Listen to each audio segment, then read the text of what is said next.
Assalamualaikum warahmatullahi wabarakatuh. Perkenalkan, nama saya Jessica Bung Aprilia dengan NPM S1B025145. Di sini saya akan menjelaskan kembali presentasi dari kelompok 5 yang berjudul Manajemen Peserta Didik dan Saran Prasarana Sekolah.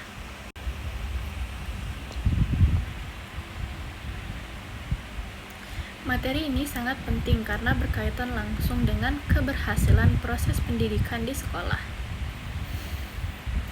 Sekolah membutuhkan pengelolaan yang baik agar proses pembelajaran berjalan dengan efektif dan teratur. Dalam dunia pendidikan, peserta didik dan saran prasarana merupakan dua komponen utama. Jika keduanya dikelola dengan baik, maka kualitas pembelajaran dan prestasi siswa juga akan meningkat.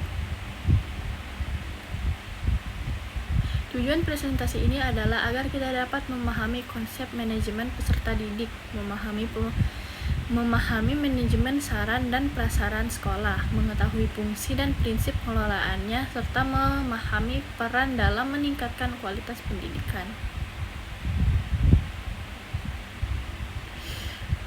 Manajemen peserta didik adalah proses pengaturan dan pelayanan terhadap siswa, mulai dari penerimaan siswa baru, pembinaan selama belajar, sehingga proses kelulusan. Selanjutnya ke pengertian manajemen peserta didik. Manajemen peserta didik adalah proses pengaturan dan pelayanan terhadap siswa, mulai dari penerimaan siswa baru, pembinaan selama belajar, hingga proses kelulusan. Tujuannya agar kegiatan pendidikan dapat berjalan secara efektif dan efisien. Lanjut ke tujuan manajemen peserta didik. Tujuan manajemen peserta didik yaitu untuk mengatur kegiatan siswa agar tertib dan terencana, mengembangkan potensi akademik maupun non-akademik, menciptakan lingkungan belajar yang nyaman, dan membantu siswa mencapai prestasi yang optimal. Selanjutnya, ruang lingkup manajemen peserta didik. Ruang lingkup manajemen peserta didik meliputi penerimaan peserta didik baru atau PPDB, administrasi siswa, pembinaan disiplin, layanan bimbingan konseling, pengembangan minat dan bakat, hingga evaluasi dan kelulusan siswa.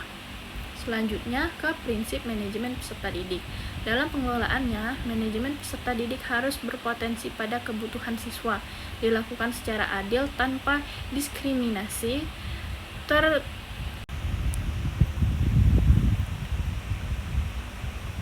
Selanjutnya ada prinsip manajemen peserta didik.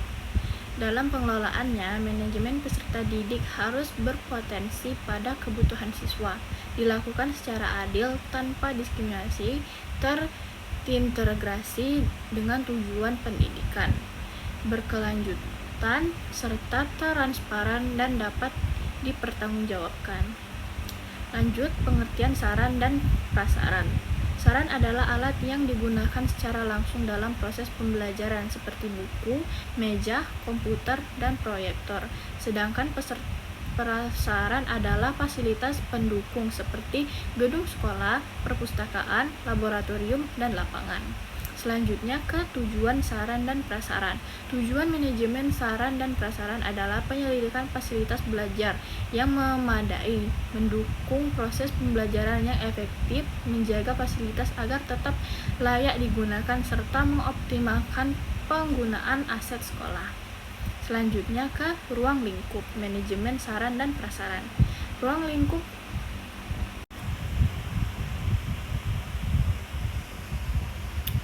Lanjut ke ruang lingkup manajemen saran dan prasaran.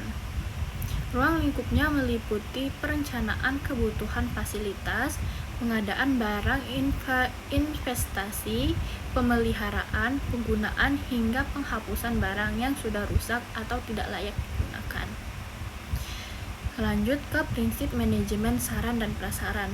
Prinsip pengelolaan saran dan prasaran yaitu efektif dan efisien, tepat digunakan berkelanjutan, menjadi tanggung jawab bersama, serta dilakukan secara transparan.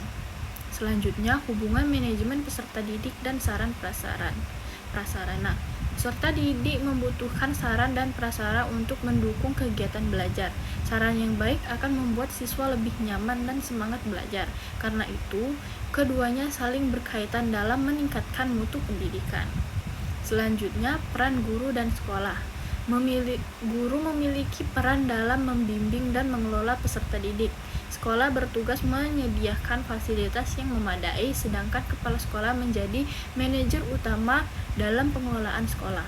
Semua warga sekolah juga memiliki tanggung jawab menjaga fasilitas yang ada. Selanjutnya, dampak manajemen yang baik. Manajemen yang baik akan membuat proses pembelajaran menjadi lebih baik dan efektif, meningkatkan disiplin siswa, menciptakan lingkungan sekolah yang nyaman, serta meningkatkan prestasi akademik maupun non-akademik. Contoh penerapan di sekolah. Contoh penerapannya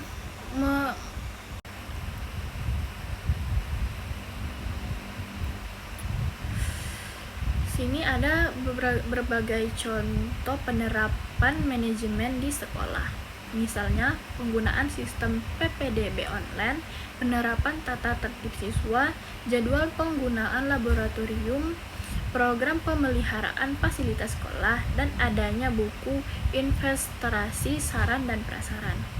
Selanjutnya ke tantangan dalam pengelolaan. Dalam pelaksanaannya terdapat beberapa tantangan seperti keterbatasan dana, kurangnya kesadaran siswa dalam menjaga fasilitas, sarana yang sudah usang, dan administrasi yang belum tertata dengan baik. Di sini ada solusi dan upaya perbaikannya, yaitu solusi yang dapat dilakukan antara lain membuat perencanaan anggaran yang tepat, meningkatkan sosialisasi kedisiplinan siswa, melakukan pemeliharaan rutinitas fasilitas, dan memanfaatkan teknologi dalam administrasi sekolah.